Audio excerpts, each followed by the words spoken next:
সামনেও আসতাম না। এখন মনে করেন যে ক্যামেরার সামনে আসাটা আমার ইম্পর্টেন্ট, রেগুলার ভিডিও দেওয়াটা আমার ইম্পর্টেন্ট।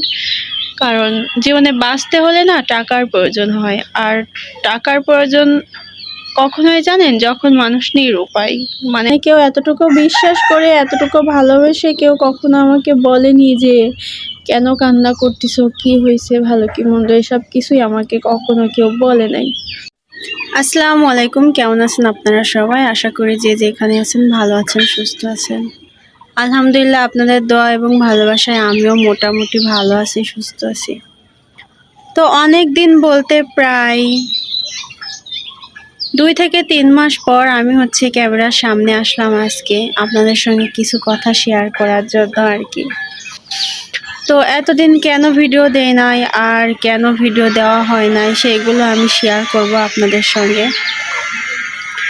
তো প্রথমত বলি, আমি ছাদের উপরে আজকে বসছি। তো সাইডে কাজ চলতেছে রাস্তার সাথে, এর জন্য শব্দ হচ্ছে।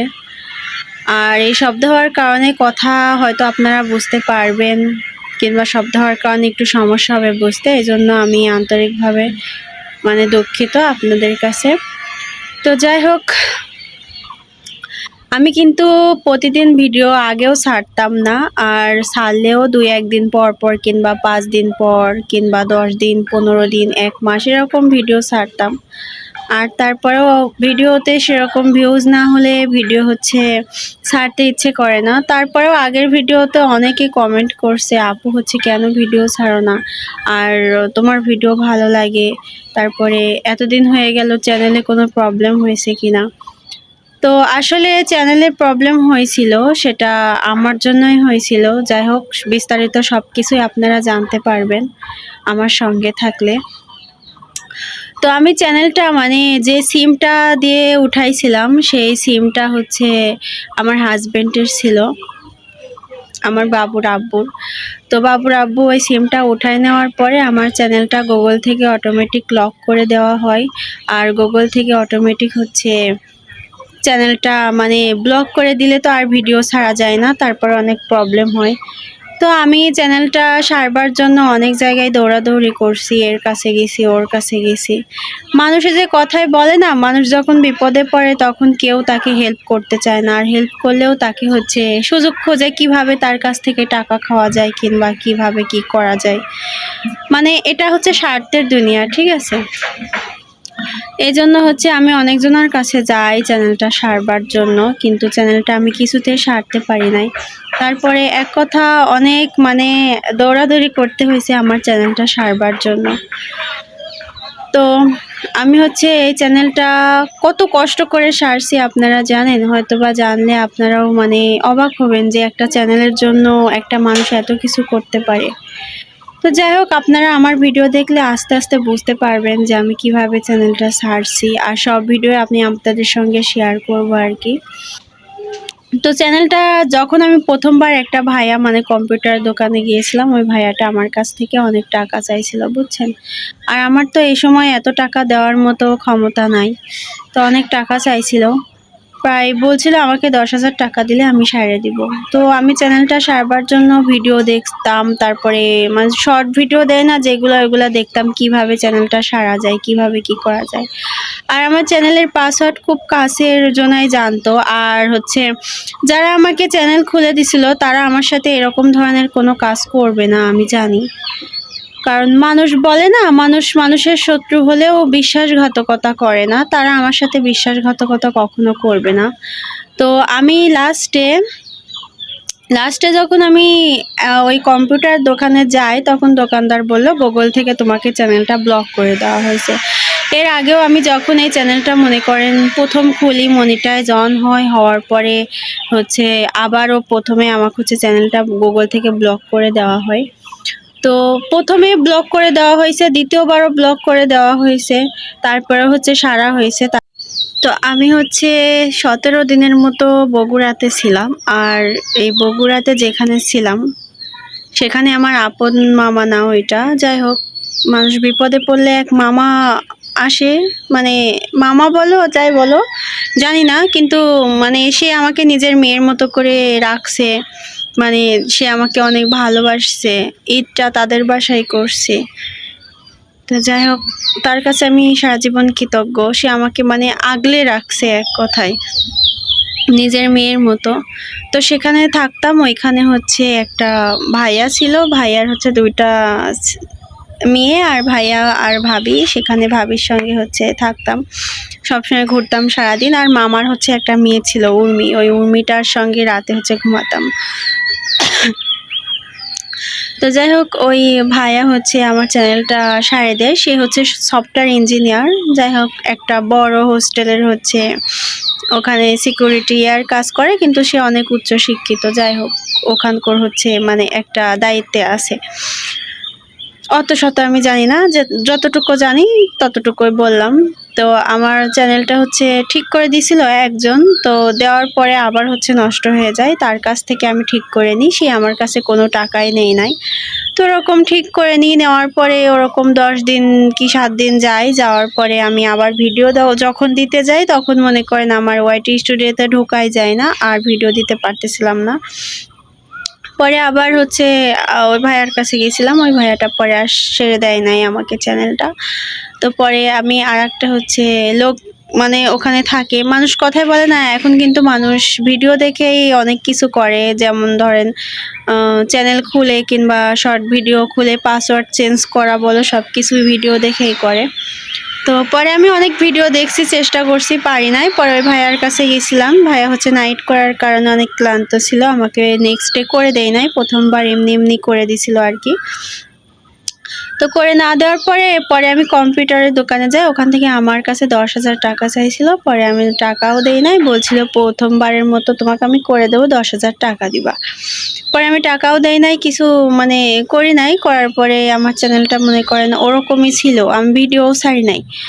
তো ভিডিও ছাড়ি নাই, ছাড়ার পরে আমি হচ্ছে চেষ্টা করলাম ভিডিও দেখে, যে দেখি পারি কিনা পারি কিনা। পরে আবার হচ্ছে আরেকজনের কাছে গেলাম, তো ও হচ্ছে 5,000 টাকা চাইছে, 5,000 টাকা।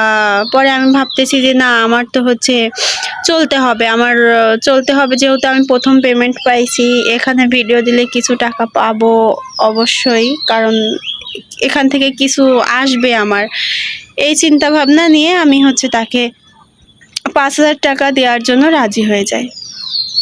তো পরে 5,000 টাকা দিয়ে আমি চ্যানেলটা সেরে নিই, নেওয়ার পরে হচ্ছে আমি এই যে ভিডিও আবার মানে কন্টিনিউ দিব। তো দেওয়ার চ্যানেলটা ঠিক হয়েছে কিনা এটা জানার জন্য আমি হচ্ছে আমার বাবুর জন্মদিনের একটা ভিডিও ছিল, তো আমি আজকে থেকে 3 দিন আগে সেই ভিডিওটা আমি হচ্ছে আপলোড করি এই কারণেই যে হচ্ছে ভিডিওটা দিব চ্যানেলটা ঠিক আছে কিনা দেখার জন্য। তো পরে ওই ভিডিওটা আমি আপলোড করার পর দেখলাম না, আগের মতো চ্যানেলটা আবার ঠিক হয়ে গেছে। তো এই যে আবার ক্যামেরার সামনে আসলাম। তো আমি অনেক অন্যায় করছি, অন্যায়ের শাস্তি আমাকে পেতে হবে, আমি জানি আমি অনেক অন্যায় করেছি। ভুল মানুষ করে, ভুল এক জিনিস, অন্যায় আর এক জিনিস। আমি অনেক বড় অন্যায় করছি, এই শাস্তি আল্লাহ তাআলা আমাকে দিচ্ছে, আরও দিবে আমি জানি না। এই শাস্তি কতদিনে আমার শেষ হবে আমি সেটাও জানি না। তো যাই হোক, সব কিছুই আমি এখন বুঝি, আর এখন বুঝি, এই বোঝাটা যদি আগে বুঝতাম তাহলে এই অন্যায়গুলো আমি করতাম না, এই ভুলগুলো আমি করতাম না। আসলে মানুষ কথায় বলে না, মানুষ মানুষকে বিশ্বাস করে। আসলে আমাকে মানে এই আমার 24 বছর বয়সে আমাকে কেউ এত পরিমাণ বিশ্বাস করে নাই, যেটা সত্য। এতটুকু কেউ ভালোবাসি নাই, যেটা সত্য। কিন্তু আমি এক কথায় ভালোবাসার কাঙ্গাল ছিলাম, বুঝছেন। কেউ আমাকে এতটুকু বিশ্বাস করেনি, করছে আমাকে, মানে কেউ এতটুকু বিশ্বাস করে, এতটুকু ভালোবেসে কেউ কখনো আমাকে বলেনি যে কেন কান্না করতেছো, কি হয়েছে, ভালো কি মন্দ, এসব কিছুই আমাকে কখনো কেউ বলে নাই। তো যাই হোক, কিন্তু আমার মনের মধ্যে আমি আবার এমন একটা মানুষ, বুঝছেন, আমাকে যদি সারাদিন আপনারা বকা দেওয়ার 5 মিনিট পরে যদি আমার সাথে আপনি ভালোভাবে কথা বলেন, তাহলে আমি ওই 10 মিনিট পরে কি হয়েছে সব ভুলে যাই। আমি এরকম ধরনের একটা মানুষ। আর মানুষ কথাই বলে না, যারা মানুষকে মানে সম্মান করে বা বিশ্বাস করে তারাই কিন্তু জীবনে বেশি ঠকে। তো তেমনটাই হয়েছে আমার। আমি মানুষকে অনেক সম্মান করি, এবং করে আসছি, বিশ্বাসও করি, ভালোবাসছি, তার পরিণামে কিছুই পাই নাই। তো যাই হোক, আমার চ্যানেলের পাসওয়ার্ডটা কেউই জানতো না, এটা যেটা সত্য সেটা কেউই জানতো না। আমার চ্যানেলের সম্পূর্ণ কাজ হয়ে যাওয়ার পরে আমি আমার চ্যানেলের পাসওয়ার্ডটা চেঞ্জ করি, আর তখন পাসওয়ার্ডটা চেঞ্জ করতে পারতাম না, তখন আমার ভাইকে দিয়ে চেঞ্জ করাই। আর চেঞ্জ হওয়ার পরে আমার চ্যানেলের পাসওয়ার্ড শুধুমাত্র দুইজনাই জানতো, এক আমার ভাই, আর আমার ভাই তো এই কাজ কখনো করবে না আমার বিশ্বাস, আর আরেকজন জানতো। তো যাই হোক, আরেকজন জানতো, তাকে আমি চিনিও না, মানে সে তো একজন বিশ্বাসঘাতকতাই আমার সঙ্গে করছে, তাকে চিনিও না। তো যাই হোক, আলহামদুলিল্লাহ, আমি কিভাবে চ্যানেল খুলতে হয়, কিভাবে পাসওয়ার্ড চেঞ্জ করতে হয়, কিভাবে কি করতে হয়, এখন বর্তমান সব কিছুই জানি, সব কিছুই বুঝি। আর যেটুকু আমি বুঝি না সেটুকু ভিডিও দেখে আমি নিজেই সব কিছু করতে পারি। আল্লাহ সেই তৌফিকটুকু আমাকে দান করছে। তো আল্লাহর কাছে আমি একটা কথাই বলবো যে আল্লাহ, তুমি আমাকে ভিতরে ধৈর্য দাও, আর আমাকে মানুষ চিনাইতে শিখো। আমি মানুষ এখন পর্যন্ত চিনতে পারি নাই, আমাকে মানুষ চিনাইতে শিখো। কাকে বিশ্বাস করতে হয়, বাস্তবতায় কিভাবে চলতে হয়, সেটা তুমি আমাকে শিখাও। আমি এতটুকুই বলি, তাছাড়া আল্লাহর কাছে আমার কোনো কিছুই চাওয়ার নাই। তো যাই হোক, আমি ইউটিউব চ্যানেলও চলাইতাম না, ক্যামেরার সামনেও আসতাম না। এখন মনে করেন যে ক্যামেরার সামনে আসাটা আমার ইম্পর্টেন্ট, রেগুলার ভিডিও দেওয়াটা আমার ইম্পর্টেন্ট। কারণ জীবনে বাঁচতে হলে না টাকার প্রয়োজন হয়, আর টাকার প্রয়োজন কখনোই জানেন, যখন মানুষ নিরুপায়, মানে আশেপাশে কেউ দেওয়ার থাকে না, তখন মানুষের টাকার দরকার হয়, প্রয়োজন হয় এক কথায়। তো এখন মনে করেন আমার কেউ দেওয়ার নাই, আমারও এখন টাকার প্রয়োজন।